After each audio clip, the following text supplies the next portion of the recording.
NHNZ has many science graduates on its staff. And since the year 2000, we've invested in the future of science communication in New Zealand through our support of the University of Otago's master's degree course in science communication. Every year we've taken 1 or 2 graduates from the course as interns at NHNZ. We now have 10 former graduates working for the company. They are part of our future and the future of New Zealand. I'd like to give you a glimpse of the work of science communicators of the future. This is their graduate film. Remember, they're just students. They've only been doing it for just over a year.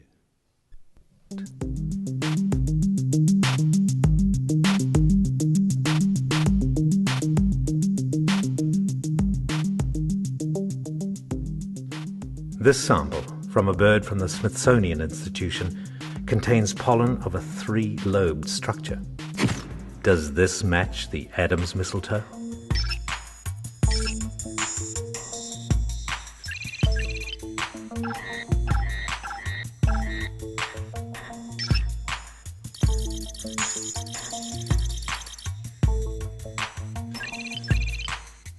After scanning birds from all over the world, we discovered an amazing variety of different pollen types.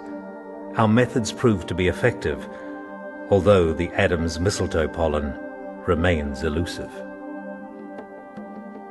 Perhaps our technique will allow a future investigator to find what we were looking for, that elusive little grain of pollen that would link the destinies of a mistletoe, a bird, and a mosquito. That was from a student film called Exhuming Adams.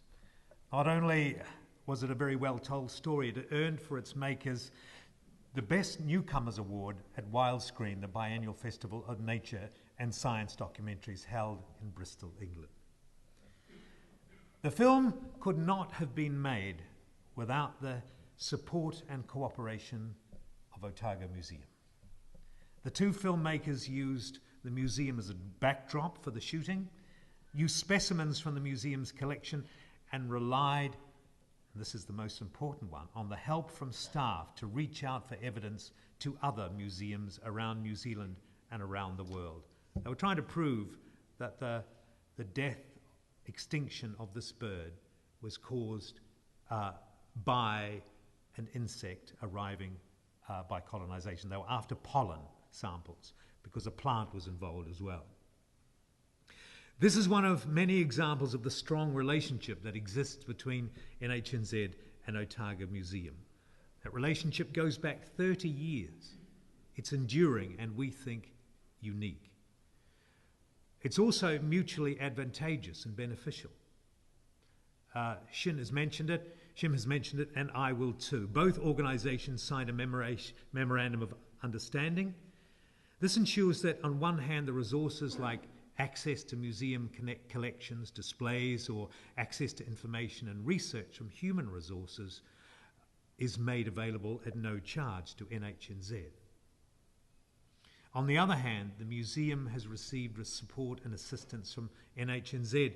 This includes audiovisual content created especially for galleries and exhibitions, and to support special exhibitions like the rich culture of Vanuatu, an island group in the Western Pacific Ocean.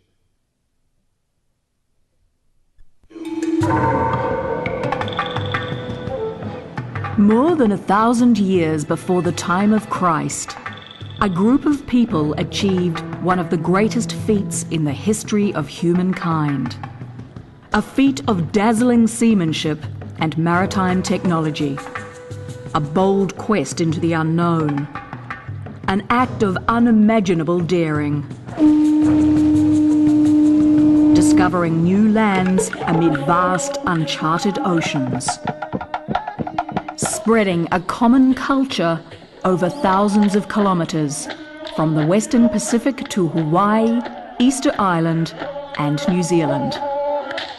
Creating great civilizations where none had been before. Who were these people? Where did they come from? What drove them to sail east into the vast unknown Pacific, with no guarantee of survival?